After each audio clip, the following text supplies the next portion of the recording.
Ukraine Russia యుద్ధం ఆగిపోతుందా? ట్రంప్కు Nobel వచ్చేస్తుందా? మొన్న పుతిన్తో చర్చలు జరిపిన ట్రంప్ ఇప్పుడు జెలెన్స్కీతో ఎందుకు మాట్లాడుతున్నారు? యుద్ధం ఆపాలని ఎందుకో అంతగా ట్రంప్ పరితపిస్తున్నారు. యూరోపియన్ యూనియన్ స్పందన ఏంటి?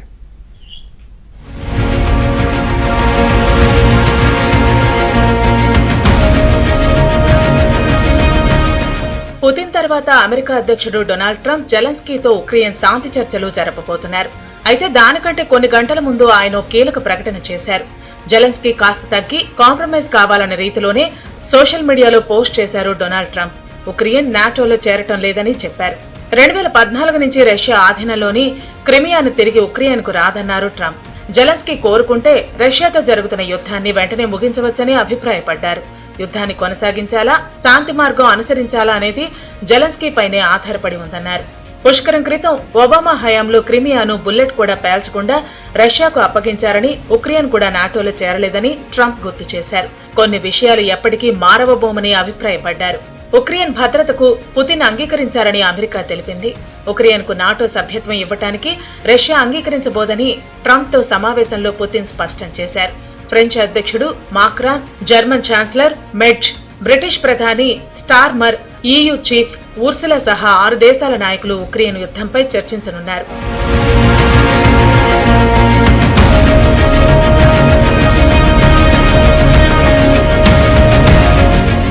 పుతిన్ యొక్క ఆలోచన ఏమిటి అనేటువంటిది ట్రంప్ ద్వారా జెలెన్స్కీకి తెలిసే అవకాశం ఉంది. అట్లా నాటో దేశాలు జెలెన్స్కీ కలిసి యుద్ధం అనేటువంటిది మరి ఎందుకంటే ఎవరికి మంచిది కాదు, అది రష్యాకు మంచిది కాదు, ఉక్రెయిన్కు మంచిది కాదు. చాలా నష్టాలు తిరిగాయి, లక్షలాది మంది జనం చచ్చారు ఆ వైపు ఈ వైపు. ఈ ఏదో రకంగా యుద్ధానికి అంతం పలకాలి అంటే చర్చలే మార్గం. ఇప్పుడు పుతిన్ ట్రంప్ మధ్య చర్చలు జరిగాయి. రాబోయే కాలంలో ఉక్రెయిన్ రష్యా మధ్య చర్చలు జరగాలని కోరుకుంటున్నారు అందరూ. ప్రపంచ దేశాలన్నీ కూడా యుద్ధం ముగియాలని కోరుకుంటున్నారు. పరస్పరం ఎదురెదురు కూర్చుంటే మాట్లాడుకుంటే మంచిది. ఆ రకంగా ఏం కండిషన్లు ఉన్నాయి, వాటిలో ఎంతవరకు వీళ్ళు ఒప్పుకుంటారు అనేటువంటిది రేపు చర్చల్లో తెలుస్తుంది. ఏమైనప్పటికీ ట్రంప్ రష్యాతో యుద్ధాన్ని కోరుకోవడం లేదని మనకు దీన్ని బట్టి అర్థమవుతుంది. ఏదో పద్ధతిలో ముగింపు పలకాలని. ముగింపు పలికితే మంచిది. అయితే ఈ దీంట్లో సందట్లో సడేమి అన్నట్టు అమెరికా ప్రయోజనం ఏమిటి అనేటువంటిది ట్రంప్ చూసుకుంటాడు. ఎందుకంటే ఇంతకుముందు చర్చలకు పిలిచినప్పుడు నీ ఖనిజ వనరులన్నీ నాకు రాసి ఇవ్వాలన్నాడు. ఇప్పుడు ఏమడతాడో చెప్పలేం మనం. ఏమైనప్పటికీ చర్చలు జరపడం మంచిది. ఇది పరోక్ష చర్చలు కాకుండా ప్రత్యక్ష చర్చలకు దారితీసి యుద్ధం ముగిస్తే మంచిదని నేను కోరుకుంటున్నాను. దాదాపు 20% ఉక్రెయిన్ భూభాగాన్ని రష్యా ఆక్రమించింది. అంటే 1,14,000 చదరపు కిలోమీటర్ల ప్రాంతాన్ని ఆక్రమించింది. దీన్ని వదులుకునేందుకు రష్యా సిద్ధంగా లేదు. ఉక్రెయిన్ భూమిలో 1 అంగుళం కూడా రష్యాకు వదులుకోబోనని జెలెన్స్కీ పదే పదే చెబుతున్నారు. ల్యాండ్ రష్యాకు అప్పగించేస్తే భవిష్యత్తులో అది మరిన్ని దాడులు చేస్తుందనేది ఉక్రెయిన్ అభిప్రాయం. ఇక్కడే ఉక్రెయిన్ రష్యా మధ్య పీటముడి పడుతోంది. ఎలాంటి షరతులు లేకుండా కాల్పుల విరమణ పాటించాలని జెలెన్స్కీ కోరుతున్నారు.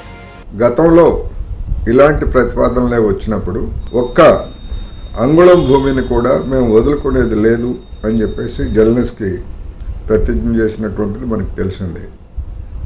ఇప్పుడు మీరు కొంత భూభాగాన్ని వదులుకోవాల్సిందే అని ట్రంప్ జెలెన్స్కీకి స్పష్టం చేసినట్లు వార్తలు వచ్చాయి.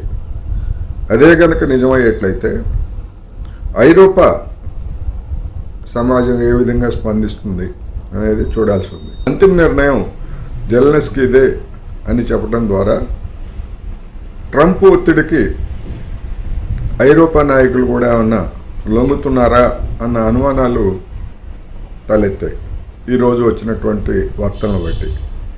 ఏమైనప్పటికీ అది అంత తేలికైనటువంటి అంశం కాదు. అలస్కా వేదికగా మొన్నటికి మొన్న ట్రంప్ పుతిన్తో భేటీ అయ్యారు. అయితే కాల్పుల విరమణ విషయంలో పుతిన్ అస్సలు తగ్గలేదు.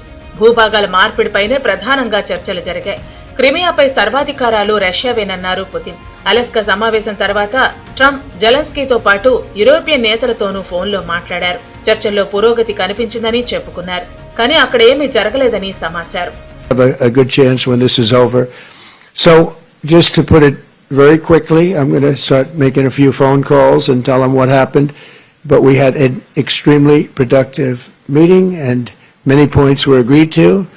There are just a very few that are left. Some are not that significant. One is probably the most significant, but we have a very good chance of getting there. We didn't get there, but we have a very good chance of getting there. I would like to thank President Putin and his entire team over the years, right? Good productive meetings over the years, and we hope to have that in the future, but let's do the most productive one right now. We're going to stop really 5, 6, 7,000, thousands of people a week from being killed, and President Putin wants to see that as much as I do. So, again, Mr. President, I'd like to thank you very much, and we'll speak to you very soon and probably see you again very soon. Thank you very much, Vladimir. Next time in Moscow.